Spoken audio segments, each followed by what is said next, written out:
Big shout out to driver Aggie, he's properly stopped for you there. There we are. Keep your cameras out, keep your cameras out. If you've taken it as a portrait, you know what I mean, now you're going to take it as a landscape. Left hand side again, folks. We're going to come on to the bridge.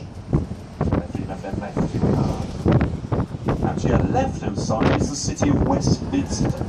It's where royal power, it's where political power has been based for the last 1,000 years. Then look to your right, spin, right hand side, right hand side, right hand side. And to your right hand side is now the city of London, where London began to be.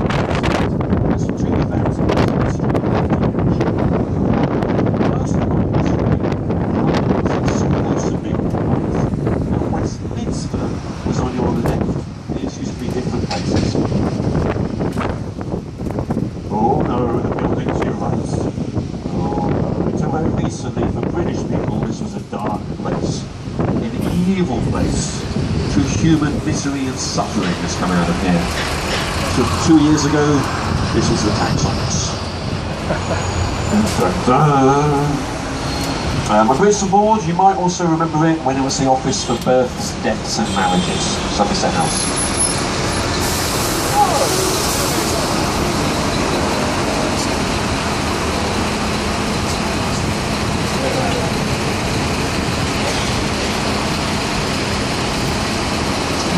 Say Pratcham, Matcham and Dispatcham, Somerset House.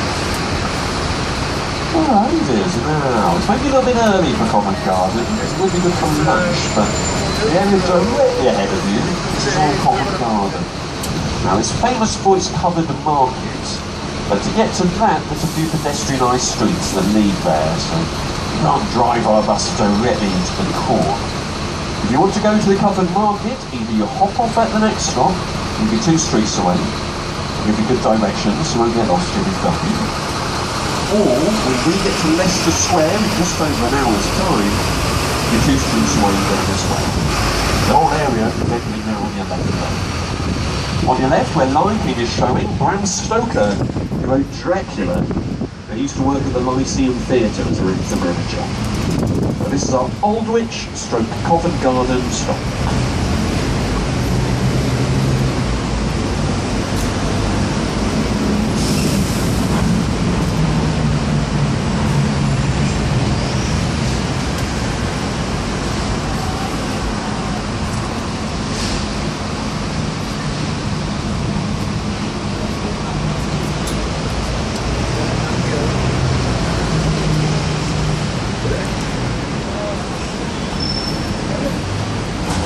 And away we go. Now, if you're on different buses for the yellow routes, you've got guides on all the buses for the yellow there should be today. And we all do our tours in completely different styles. So I think I probably want the most talkative out of all of them. I imagine. But that last bit of the tour is nothing. Absolutely nothing. The next part I'm going to go to the left, the right, the left, the right, the left, the right, the left, the right, the left, the right, the left, the right. We're going to do some extreme sightseeing together. So stretch your necks, prepare yourselves. Extreme sightseeing is. Here we go. So these buildings on your left is the LSE, London School of Economics, it's the British University in Jackman. Right hand side, Australia House, the Australian High Commission. And the second Harry Potter film, Australia House was Glengott's Bank, the Wizarding Bank was built in Surrey. The next church we're going to pass is going to come up on your right in a second. Oranges and lemons for the bells of St. Clement's. This is St. Clement Danes Church now on your right. Keep your eyes to the right, pockmarks on the glyphs on the walls. Left hand side, the Royal Courts of Justice, highest civil court in the land. 19th century neo-Gothic construction. Ahead to your right, tiny little white shop. That's Twining's Tea, that's where they began. See how small it is compared to its neighbours. Twinings has been selling their tea there since 1706. Same family, selling the same thing in the same place for the longest amount of time in the whole wide world. But ahead of us is a post with a dragon on the top. Now this is known as the Monument to Temple Bar. Temple Bar would have been a medieval gateway that had to be moved because you couldn't get horses and carriages through it in the Victorian era. So this is its replacement. Now we're going to look out for these dragons on our journey this morning, because they guard the old city of London. Like any good guard dog, they look away from what they're guarding.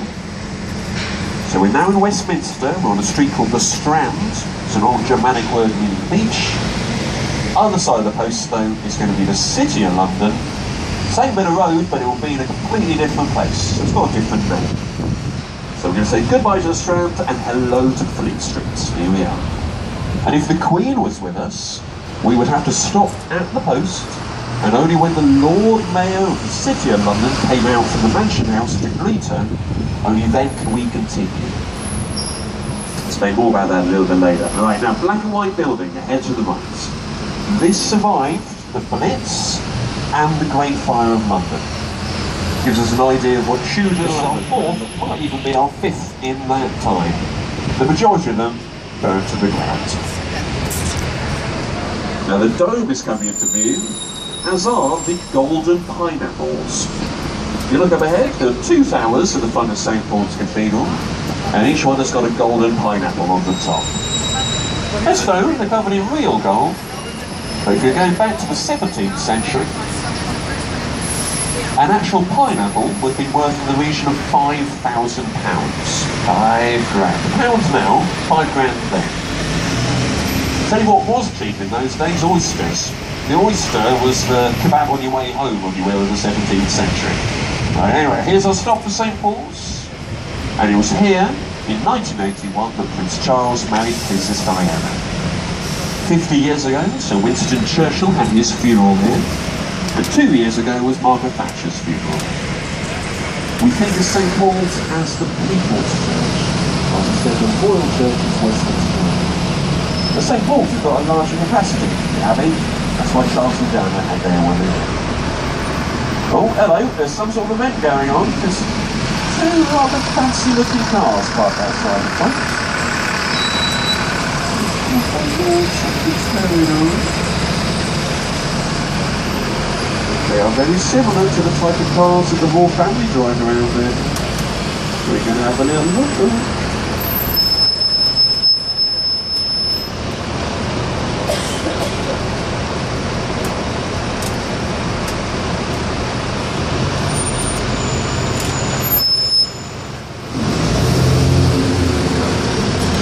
Some importance. Now, similarly, they're inside St. Paul's Cathedral. As they come out of this exact moment, so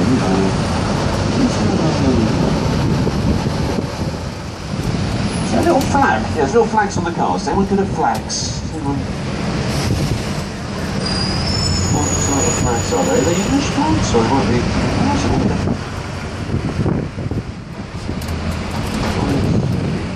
Beautiful, they aren't they? Absolutely beautiful.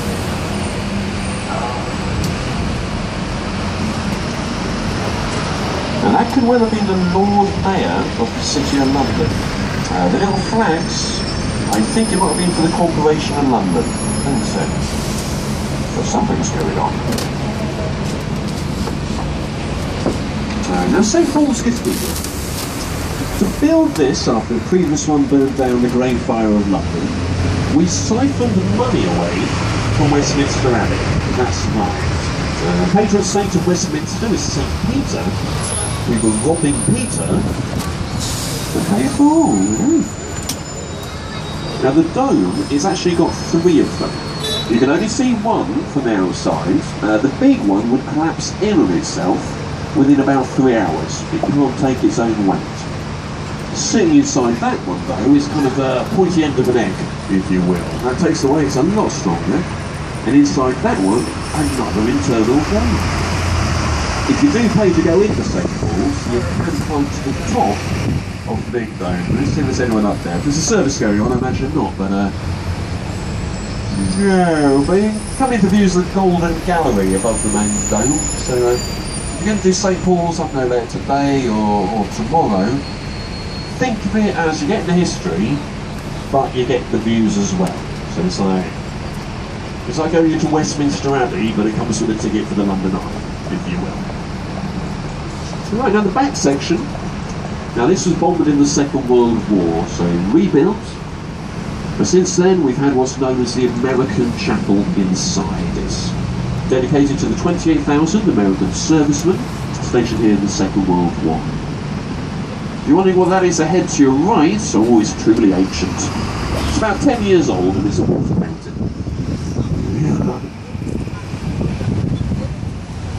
Some fine views of St Paul's behind us, don't have to be said, everyone. It really is. To show you how prolific Sir Christopher Wren was, you see the spire to your left, that's a part of the Wren Church as well. But you notice there's no church. It's just the spire with a more modern building attached to it. And the reason being, of course, if you're dropping bombs out of a plane, because you're talking about the Blitz, it's very easy to hit a church, quite hard to hit a steeple. So you will find these little shards of churches, if you will.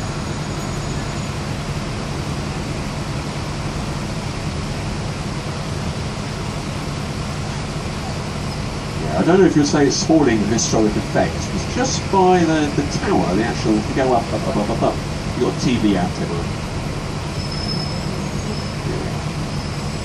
Right, and let me explain a little bit about the City of London, because I might confuse a few of you. Now, London is a city. 8.5 million people live in London. But where we are now, guarded by the dragon, only a little bit larger than where the original Roman city used to be, is the City of London, the original historic one. In 1215, we were almost at the point of civil war, but the king of the time, King John, agreed to the Magna Carta. He was claiming some rights back from him by having things like, well, a jury, for example, if you get problems with the law. But included in the Magna Carta was the City of London getting its independence. So that's the reason, still to this day, the Queen has got to ask permission to enter. And as London expanded from here, it eventually became Greater London, swallowing up Westminster, and Southwark, and Kensington, and King's Cross, and all these other places. But the City of London kept its boundaries and its borders. So when I said of St Paul's, maybe the Lord Mayor of the City of London could be there. That's not the Mayor of London. The City of London is independent, completely different. There's a completely different police force where we are now. I'll tell you the main thing that happens here though, everything's got something to do with money. Particularly for my British people on board, we think of the City of London, we think of bankers, international finance. Generally, everyone here either works in finance or they work in some area which caters for the bankers. Be it a little restaurant or a little cafe or one of the many pubs down in the really old alleyways we have. Building the new London headquarters of Bloomberg on the right-hand side is a financial institution. In fact, more international trading, banking and finance happens in the City of London than in any other one city in the world, even more so than New York or Washington. To give you an idea of what medieval London would have been like, the next street round the corner on your left is called Poultry. Quite simply, Poultry is where you bought your poultry. Milk Street is where you bought your milk, Bread Street is where you bought your bread. Think of them as aisles of a medieval supermarket, if you will. And if you were cold at night, we had Love Lane to be able to buy something to help you out. You know what I mean. Let's see if I... Right, I'm going to hope I can get this under the radar. You've got to read between the lines. If you know what actually happened on Love Lane, and if you can think of a more descriptive and graphic term for that, using really bad anatomical words, then we have a street with that. But then we changed a couple of letters. Most English medieval cities will have streets with not that word, the worst word, the one that's worse than that one. Yeah, that one. Yeah, so if you see a street where you go, oh, if you change a letter, that's a rude word, well, that's what's happened. Alright, now we're head to your right. The building with the blue bars at the bottom, that's the Mansion House. So that's the official residence for the Lord Mayors of the City of London. The Lord Mayors of the City of London. You're Lord Mayor generally for a year, and your job is to represent the interests of the financial industry, really. Then, up ahead of us, well, the building with the columns directly ahead, that's the Royal Exchange. Started its life as a meeting place for the merchants and the bankers. Then to your left, the building with no windows at the bottom floors on your left, that's the Bank of England. They set our interest rates. Also, our gold reserves and private gold wealth is kept down in the basement. Beneath us at the moment, folks, £156 billion worth of gold bullion. 156 billion. Something which is worth pointing out, I think especially for international guests, it's fairly new. Particularly if any of you join us from the United States and you're going, oh my god, Brits got so much history. Oh, not really. Our country's roughly the same age as the US, same century at the very, very least. England's got lots of history, Scotland has. But Britain, not so much, not so much. I'll tell you what are the new countries? Well, Germany, Italy, they're both mid-19th century. So that was the Bank of England, not the Bank of Britain. Scotland's got its own, very much own separate system. Alright, now where we are at the moment, folks. Now if you look ahead to the end of the road, and just above the buildings there's a grand column with a golden top. If you can't quite see it yet, don't you worry, we're all going to see it. But it's the monument to the Great Fire of London. And if that golden top was toppled to the east, the golden top would land where the fire began, Pudding Lane. It was there September the 2nd, 2 o'clock in the morning, the bakeries of Thomas Fariner, the King's Baker, in 1666. But he had not extinguished the fire correctly in his bread oven. So that little spark, now at the time, London was mainly wooden. Do you remember the black and white building from about 10 minutes ago? A line and alleyway with buildings like that, well, they're always touching at the top. So if your house was on fire, across the road was on fire as well, very, very quickly. It'd been an incredibly warm summer, and in fact, oh blimey, wasn't many Londoners around the house, as we said. 2 in 5 have died with great plague the year before, so it's almost a ghost town. The fire eventually would burn for 3 days and for 4 nights with the destruction of 80% of the old London. 4/5 of London burned to the ground. So if you're wondering why we've not seen anything which is truly medieval so far in this part of our tour, well, there's the reason. But only 6 people died from the Great Fire. Extraordinary, only 6 people died. Well, less of a miracle than you might think, because 2 in 5 had died from the plague the year before. And also bear in mind the fire burned for 3 days and 4 nights. So unless you died on day 1, you only really had yourself to blame, didn't you? And more people died of the Great Beer Flood of 1814 than is not in any of the school books. 9 people. Yeah, 201 years ago. One end of Oxford Street, a massive brewery stood where the Dominion Theatre in Tottenham Court Road now stands. And a massive industrial accident. Anytime you see something and you go, oh, I wonder if that's real gold. It is real gold. It wouldn't be solid though, it wouldn't be solid. Gold is actually a very soft metal, so covered in gold instead.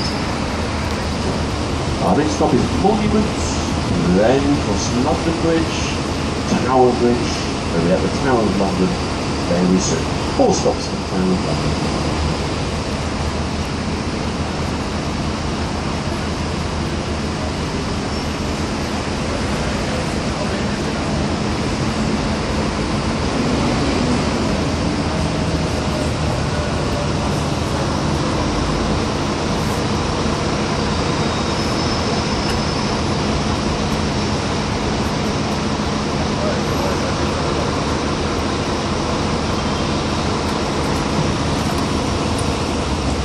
But if you were used to a grid system when it comes to roads, do check out all different angles of all the roads of this place. Absolute chaos. Absolute chaos. Completely different, obscure angles they will stick out at. It is a medieval street system. After the Great Fire, there was a plan to turn us into a grid, but we rebuilt at the same style. Right, now you're going to look left and you're going to look up. Newer construction, it's called the Walkie-Talkie Building, only finished properly last year. Carry on looking to your left, gap in the buildings again, left, left, left, gap in the buildings, you've got to be quick, and a full view of the monument. It's a really bumpy bit of road, so not sure how good the photos will be. Really bumpy photos. Right, so this is our monument stop. Anyone for this stop there? Is anyone for the monument stop? So yes, Aggie, we've got people coming down, so.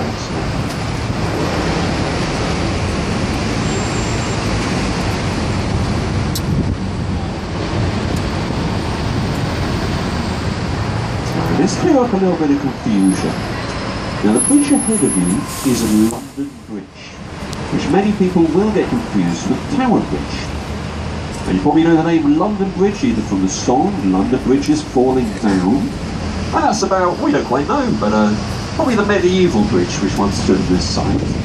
Now ahead to your left, well really ahead, that's the Shard, the tallest building in Western Europe, but look to your left folks, directly to your left. Picture postcard views from the tour bus. Of course that is Tower Bridge now to your left hand side. The battleship to your left, that's HMS Belfast. Cruiser class ship saw action as part of the D-Day landings as part of the Second World War.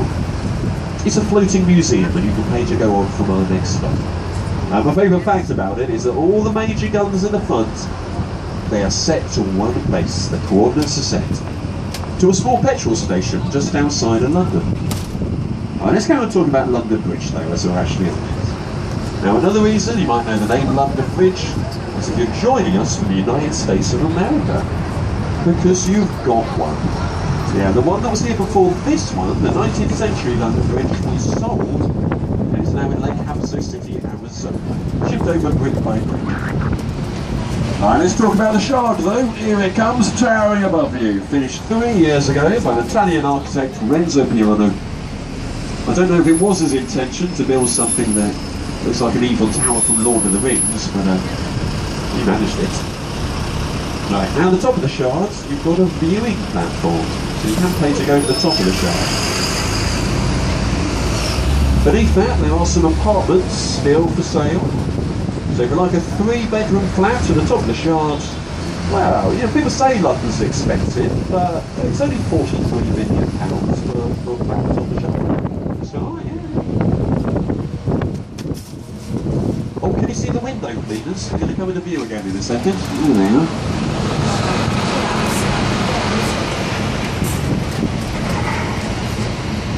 So you can see the robotic arm at the top.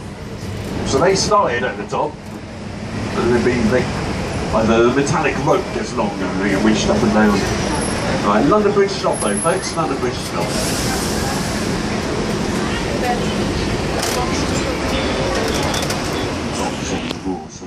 It would have opened in the region of 400 times every single month. But more recent years, 400 times a year instead, only in the summertime. It's 90 seconds for a full lift, 60 seconds for a half lift. And if you look directly left, you see the building that looks like a motorcycle helmet? That is City Hall. That is where the Mayor of London, Boris Johnson, is based. Tower Bridge has been jumped. And today in the 1950s, and the number 78 public transport bus was coming onto this part of the bridge, and they began to open one of the ramps.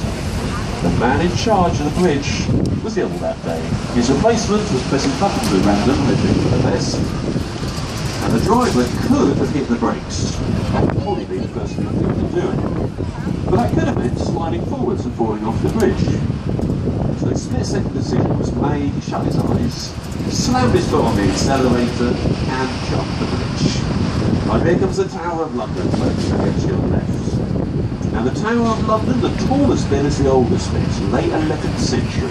It's built by the Normans. The Tower of London originally was not built to protect London. You've got to remember the Normans were an invasion force, they invaded. So really, it was to protect the Normans, and to attack London, we misbehaved.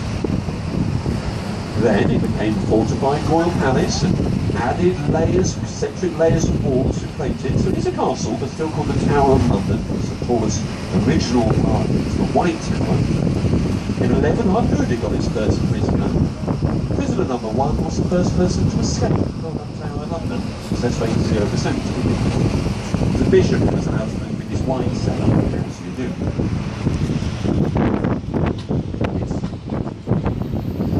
To two of the queens of Henry VIII were executed here, Catherine Howard and Anne Boleyn.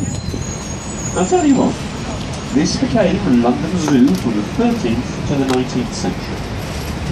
The reason that it was moved was because the lions ate a couple of visitors, which is, you know, a minor thing. Health and safety, people go too far these days, don't they? You used to get free entry for the Royal Menagerie, as it was known, if you turned up with your family pet. You'll be leaving without your family pet, though. The lions were good. In 1252, the first line of defence at the Tower of London was a polar bear. It would be a gift from the King of Norway, who used to swim in the moat. The star attraction, if you're paying to go in, that would be the Crown Jewels. The largest cut white diamond in the world, the Star of Africa, is one of the many gems. The Star of Africa? Do you know how we got that back from Africa? It's the start of the 20th century, the actual one was made out of glass. We sent a fake back with all the news cameras, whatever it was at the time. The real one we posted. In this day and age, you told you can't post money, and I guess they trusted their postman a bit more in those days. Here's our stop at the Tower of London, and you can take a river cruise, you can walk ahead and follow it down. Same direction for the tower entrance as well.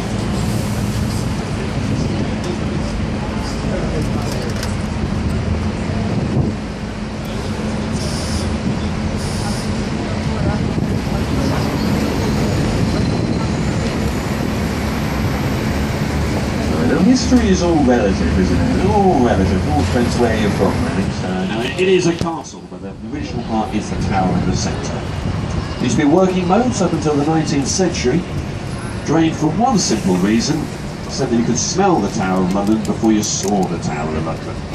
Working sewer of anything. Alrighty, now we've got a church ahead of us, head to your left. I want you to check out all the different types of stonework. These are different ages of the church. The oldest would be 1,200 years old, so older than the Tower of London. The 6th President of the United States, John Wesley Adams, was married there, and William Penn, who gave his name to Pennsylvania, baptized there. We'll check out the name of the next pub ahead to your right. The Hunker-Drawn and Quartered Pub. Oh, what a lovely name. Famous folks being executed in that manner. Won't get any more detail. Well, Braveheart, 1305, executed in that manner. I don't know if you've seen the film Braveheart. It's a good film, but historically it's not that accurate. You know Foxy French Princess from the film? Oh, Foxy French Princess. Very nice, very nice. There was a problem about Foxy French Princess in the film, because at the time she was actually 4 years old when Braveheart was doing all this stuff. They never met. Don't worry, they never met. I'm not suggesting anything else.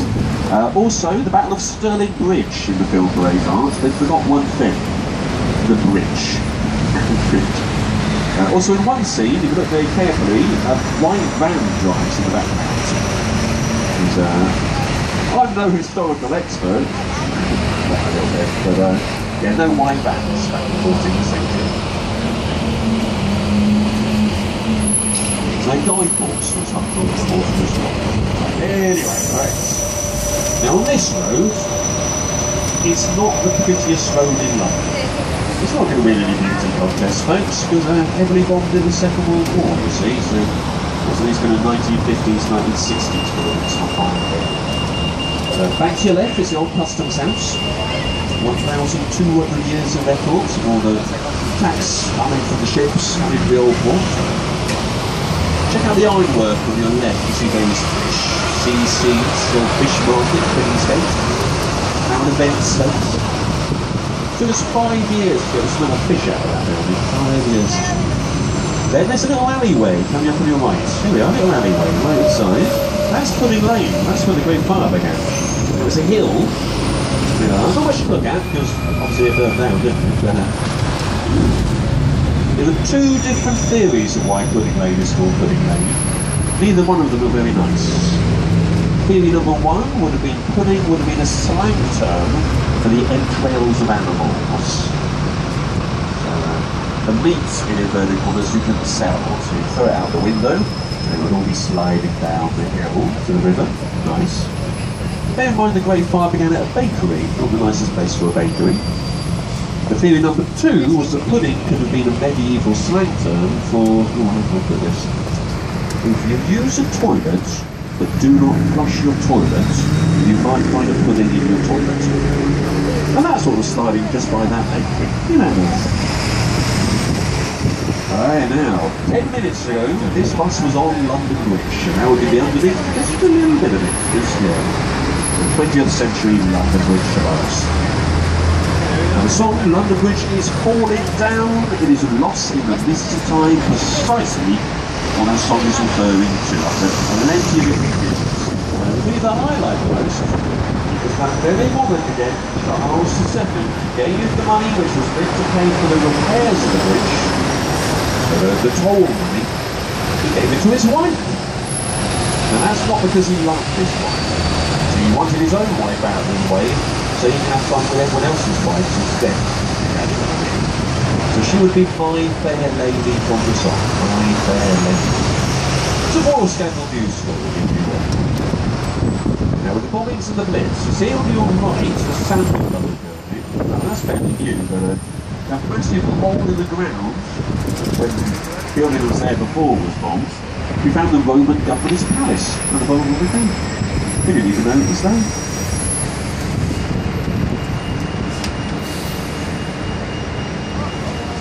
Yeah, there were still bomb craters in London in the mid-1960s.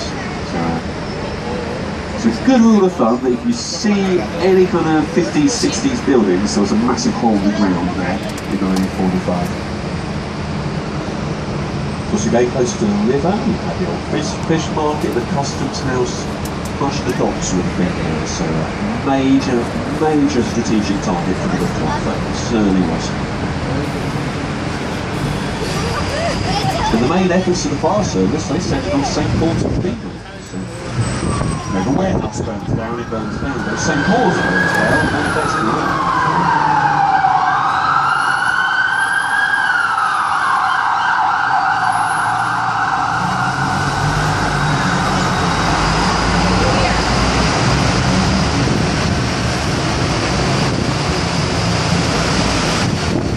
Something from my bridge song. Church on your right hand side, St Michael Paternos, the Royal Church. Buried there is Dick Whittington, pantomime fame. Real historic figure, 4 times Lord Mayor of London.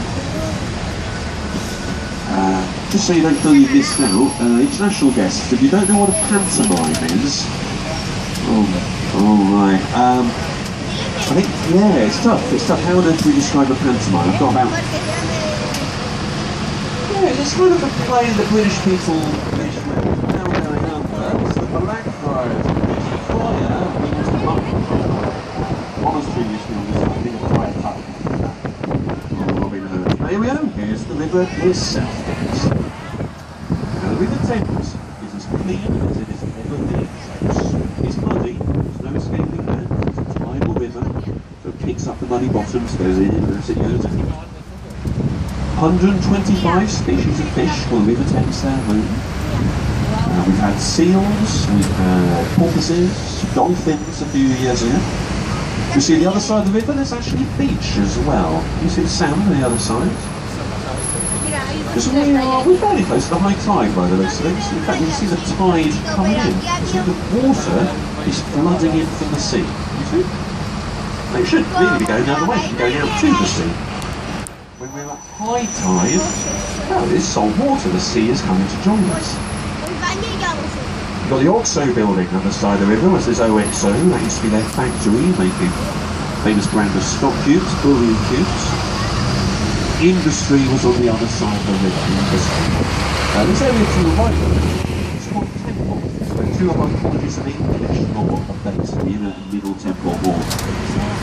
Studying at the Middle Temple, from 1888 to 1891 would be Mahatma Gandhi.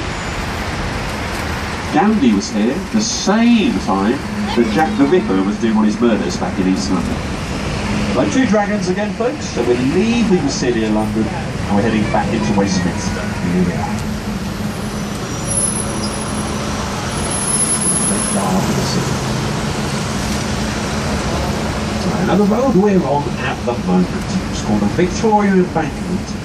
Beneath us is 2 lines of the London Underground and a whole lot of puddings. 1852, the flushing toilets have become the new fashionable thing to get installed in your home if you have some money. So flush, flush, flush, and it all went into the River Thames. Nice, nice. In fact, we call that time so bad that 1858 is the year of the Great Stick. Great Stitch. So the road you're on was then built. You're on reclaimed land. So before this was built, mid-19th century, you'd be swimming with the fishes, and a lot more than that, if you will. You kind of got to feel sorry for Queen Victoria in a way. So yes, the road was named after her, the Victoria Embankment. So, oh, I'm getting something new named after me. What is it? Oh, it's a road with a sewer underneath it, Your Majesty. Oh, can't wait for the opening ceremony. Okay. Cheers, guys. Thank you. This next bridge ahead, we're going to go underneath, but it's the Waterloo Bridge. It was built by the women folk of London towards the end of the Second World War, but then we're away from it. It's the only bridge we've ever had built by women. It's also the only one that has been built on its own.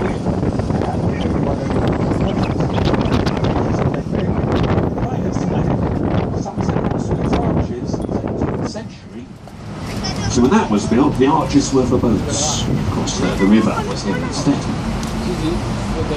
Largest 18th century building in London. Many of us passed it earlier. Look at the tax office, that was there. Now, for the majority of our history, the river was wider and slower. Same amount of water, but you could relax. Bigger area to pass through. And the 17th and the 18th century, it was colder as well. We were going through a mini ice age at the time of the war. Here's a weird fact for you. The winter of 1671, you could have ice skated from London to Paris. In the sea, basically, even the sun. There we go. That's building ahead to the right with a British flag outside it. This is a Savoy 5-star hotel. Not this one, you wait, the next one, here it comes. The road on the other side of it, where all the limos drop off for all the rich folks to stay there, is the one road in London where you do not drive on the left-hand side of the road, you drive on the right instead. Because the limos would actually hit the building, just kind of a left-hand turn, slam straight into it if that was the case. So other side of it. So Winston Churchill used to drag the wall cabinet to the Savoy. After the war was planned from the bar,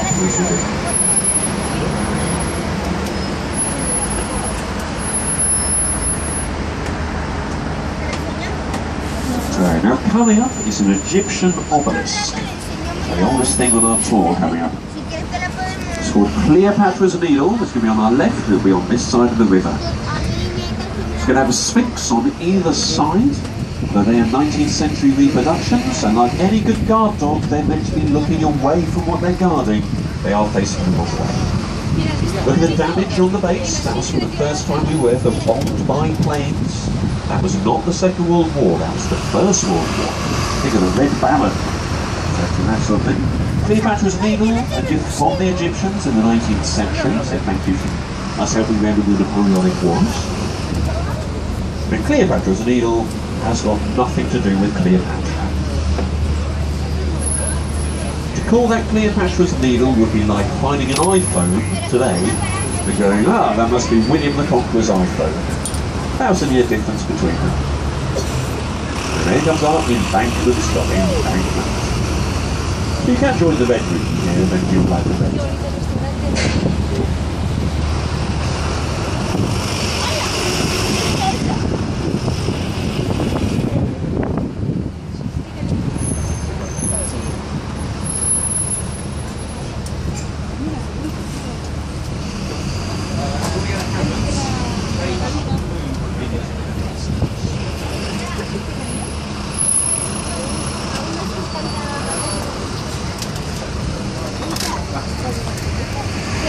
Now your next stop will be a pretty good one if you do want to join that river cruise to take you to the town of London. But by this point, I've been starting to think about lunch. It must be almost midday, I imagine.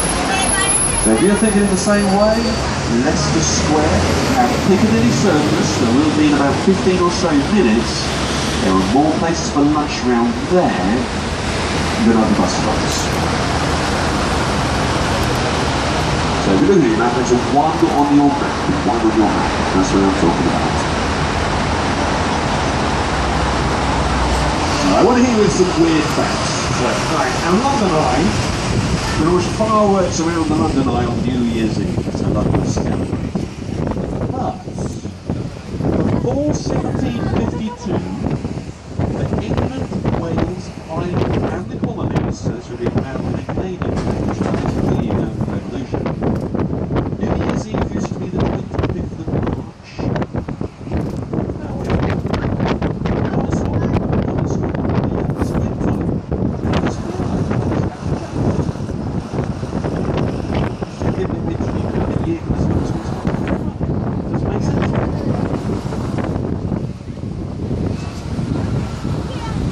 Right, there's the pier now on your left if you do want to get the cruise back to the town.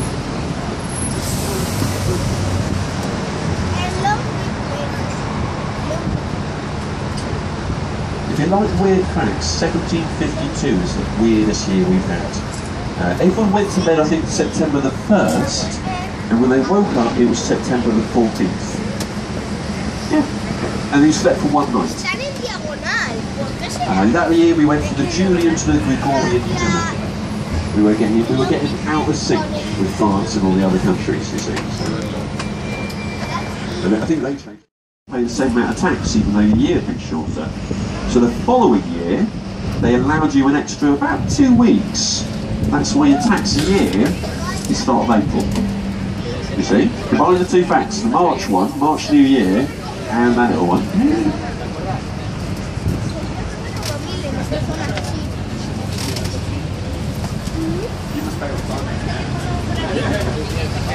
Now here we go, folks. Now Big Ben has got a brother. There is another famous bell halfway around the world, America's famous bell over in Philadelphia, the Liberty Bell.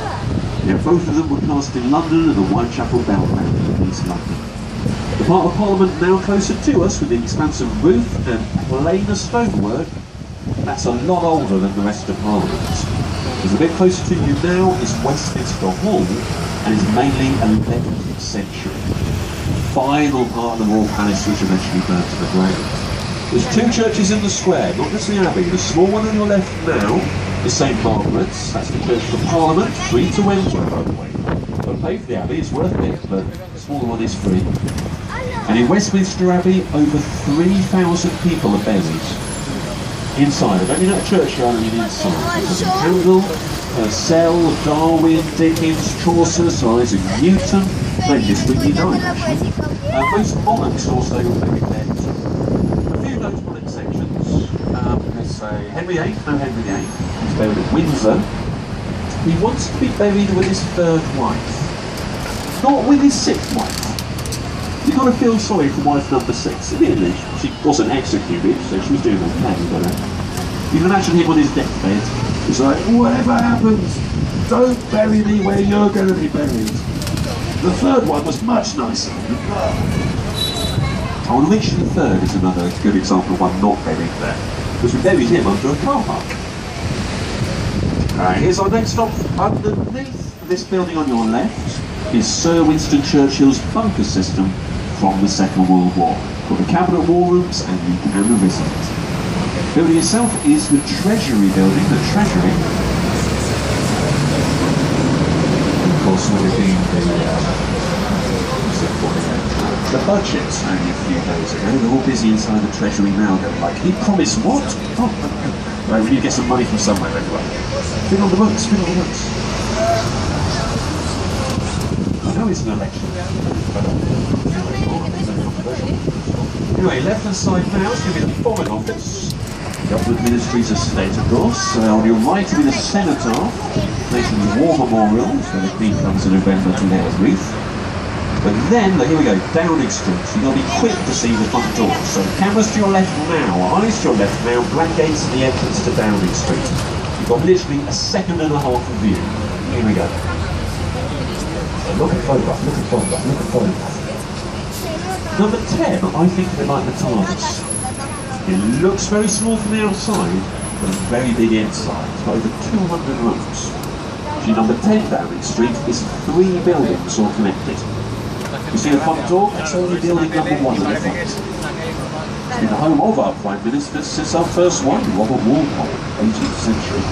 He was given it as a gift by the King at the time, George VI. Ministry Defence, right-hand side. Cabinet Office, left-hand side. Welsh Office, brick building, right-hand side. And the Scotland Office with a column to head to your left. So, anyone for this stop, by the way? Horse Guards. I think we're good, Aggie. We're all good, mate. Alright, we're going to see some Royal Guards, folks. Head to our left. Now, in Henry VIII's time, Royal London stood on this very street, but can you guess what happened? It burnt to the ground.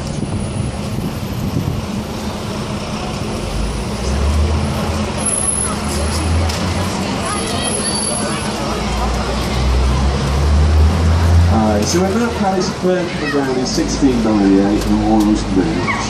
They moved to the other side of the buildings we have on our left-hand side. So since then, the entrance has been guarded. So we've got 2 members of the Life Guard Regiment, so head to your left-hand side. Beyond that, you get the Horse Guards Parade, St James's Park, then eventually Buckingham Palace inside. The guards sail their horseback until 4 o'clock. Then they do a small ceremony and finish their day, at least for the horses they finish. The reason they do the ceremony is because Queen Victoria was coming down this ferry road. She went to check on the horse guards and they were drunk. Sat on the curb, bottle of beer in each hand, no guarding was going on. So since then, every day at 4 o'clock, the ceremony they do effectively is a 19th century breathalyzer test, proof to their superior officer that they've not been drinking. Real troops, by the way. I know they're looking at funny on horseback, but we still use cavalry regiments at the start of the First World War. Turns out horses aren't very good at trench warfare. So instead they now take regiments instead. Alright folks, let me tell you about the next 2 stops. So our next one is going to be Trafalgar Square itself. After Trafalgar Square we go Leicester Square out Piccadilly Circus. Which is like, I don't know, it's like Times Square, if you will. But when we get there, so 2 stops time, when we get there, you will lose little on me. The reason being is that I started there 2 hours ago, so...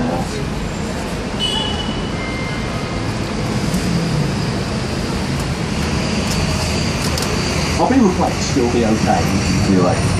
Alright. Plan some fun stuff. Right, now ahead to your right, you'll find a pub, the Silver Cross. It is a pub, but it has a licence to be a brothel. It was given to them by Charles I in the 17th century. Those brothels are now illegal, but they've still got their special licence. I do have to say, it is just a pub. It's just a pub, nevertheless. Right, now up ahead to Trafalgar Square. It is worth bearing in mind your major museums and galleries in London are free to enter. So we've got the National Gallery directly ahead of us. If any of you are in the square for at least 5 minutes, you may as well pop into the National Gallery. Even if you think you're not an art fan, so that's not cost you any money. Because you bang off sunflowers, or it's my tissue, or Rembrandt, or Leonardo da Vinci. It's nothing about to know anything about art, it's the paintings that you just know already. Just common knowledge, you know, general knowledge. You know what Van Gogh's sunflowers looks like. If any of you like Shrek, the statue up ahead of us, that's Charles I. You're going to check out the face of the statue, because the character of Lord Farquhar was based on it. Poor old Charles, the way that his statue is facing, towards us and down the road, he's actually looking to where he was executed.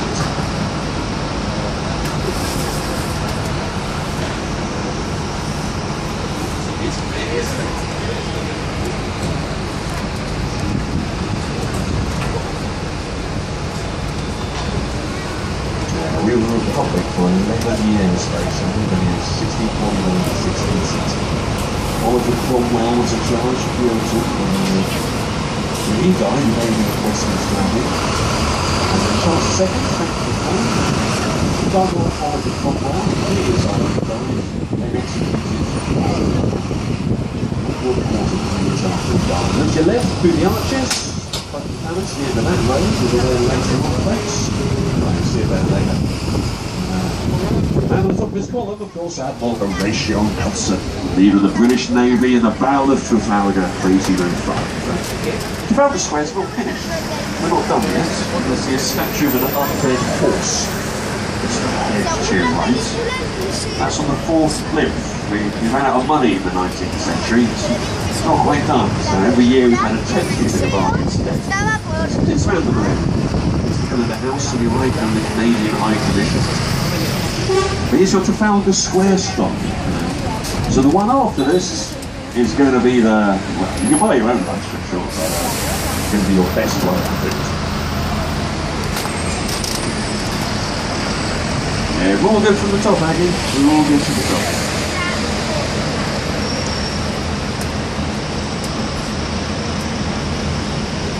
Now what is also going to happen at the next stop is that the tour does pause on the next one. To allow us to get our buses out every 15 minutes, the next stop is kind of where we end the inverted commas, but it's where the next tour starts. So it leaves every 15 minutes on the dot from the next stop. So then if you are leaving the bus, you're going to have Leicester Square, you're going to have all the shopping on Regent Street, you can change to the Blue Route, so our next stop as well, just around the corner from it. Chinatown is going to be there too, there's the M&M store, all these sorts of things. Just come back to the same stop, and the bus will definitely be leaving every 15 minutes, so using that a little bit. The first set of rules for boxing, well, we still have those rules. There was a rule saying that you weren't allowed to have giant springs on the bottom of your boots. That meant someone must have done that. There's no rule against it, is there? Boring. Now there's a bus at our next bus stop waiting to leave, so we're going to have to go a little bit slow, waiting for that one to shift. Then we'll park up. The statue's on your right hand side though. Here comes Florence Nightingale again, everyone. It's the lady with the lamp. The larger statue to your right hand side, that's for the Crimean War. In fact, it says Crimea on it. I do wonder if we ever have guests from Russia or the Ukraine, you see that and go, oh, the Brits, they built that very quickly, it was only last year. If you look behind you, the Grand Old Duke of York is behind us now at the top of his column. Brother of King George IV.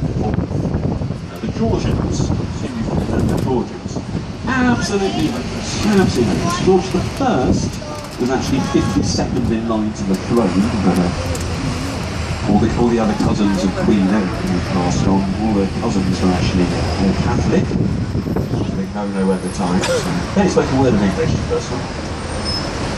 George II was just never here, he was always fighting in battle.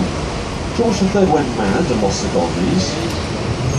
George IV just ate and drank really, and chased women. And then one of his brothers, the Grand Old Duke of York, was one of the worst generals we've ever had. This idea of exercising the troops is to climb them to the top of the hill before the battle to exercise them. They were too tired to do things like win battles into the nursery rhyme. So we'll wait here just for a couple of minutes and then we'll get to that next bus stop.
this next road on your left, that is Regent Street.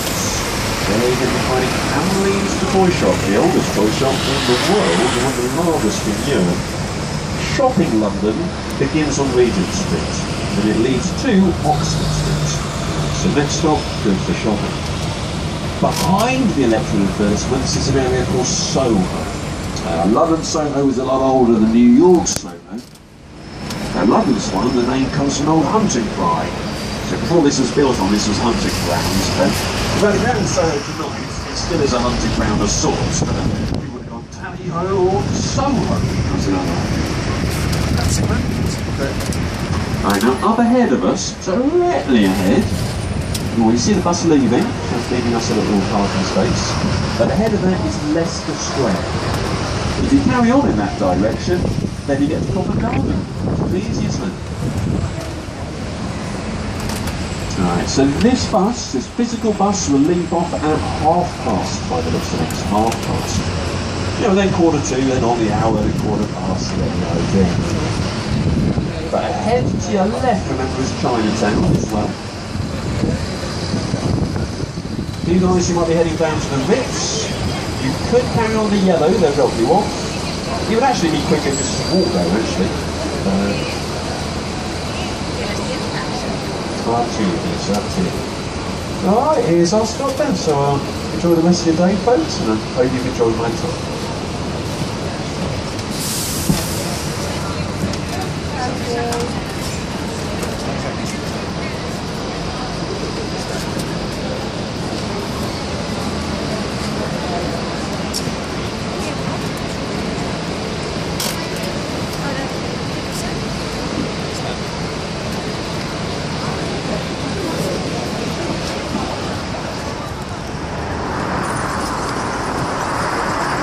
People coming down there, Herbie. Look at the architecture. Think of the history. You even have modern art. Here to the left, look, you've got a modern sculpture by Sir Henry Moore. I keep saying the mixing of the ancient and the modern. It's incredible here in London. But don't say you come back to the history. You look straight ahead of you. You see that window there? That window straight ahead is into the oldest section of this building. Westminster Hall was started by William II in 1097. This hall here is where people like Wallace, Thomas More, Peter Fox, they were all condemned to death in that hall there. It's where the King, Charles I, was put on trial. And Oliver Cromwell ended about Civil War, condemned to death. It's like you have a certain of Oliver Cromwell who was protector. This is what you want to see. Look up here. Big Ben. Here's one of the great symbols of London.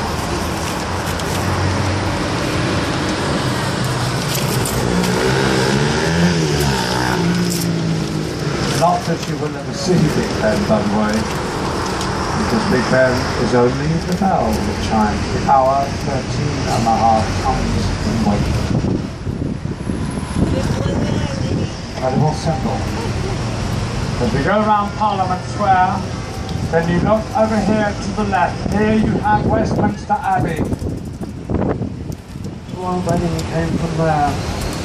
This is the Queen's private church here in London. It is actually classified as a royal peculiar.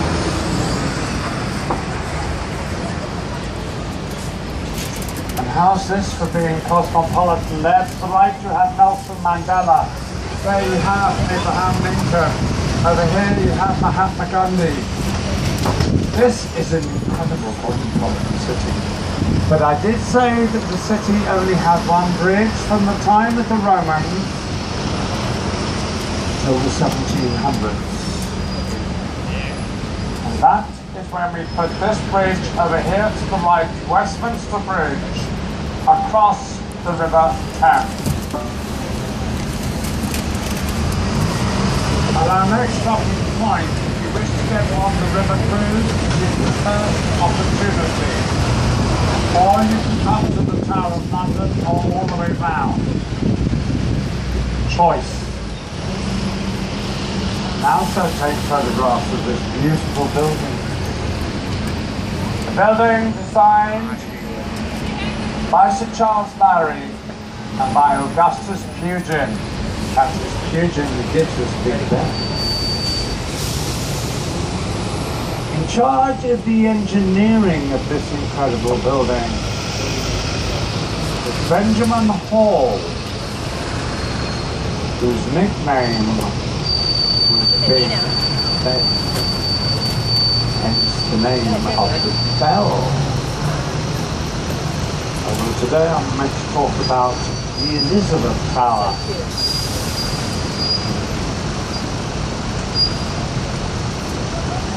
Because they named it Queen Elizabeth and her diamond souvenir. The problem is, of course, it will never stick.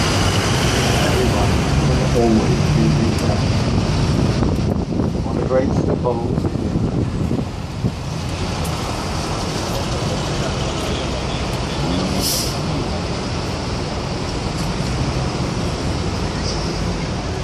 Then you also have to think that London has many great symbols. Big Ben is only one of them. As we come up here onto the Westminster Bridge, you see the statue there of Lucia. There to the left, the London Eye, built for the millennium. It has 32 pods all the way around it, and when that is completely full, it can take 960 people at a time. It's not a Ferris wheel. In this building here to the left, the Old County Hall. Here you can go to the London Aquarium, the London Dungeon,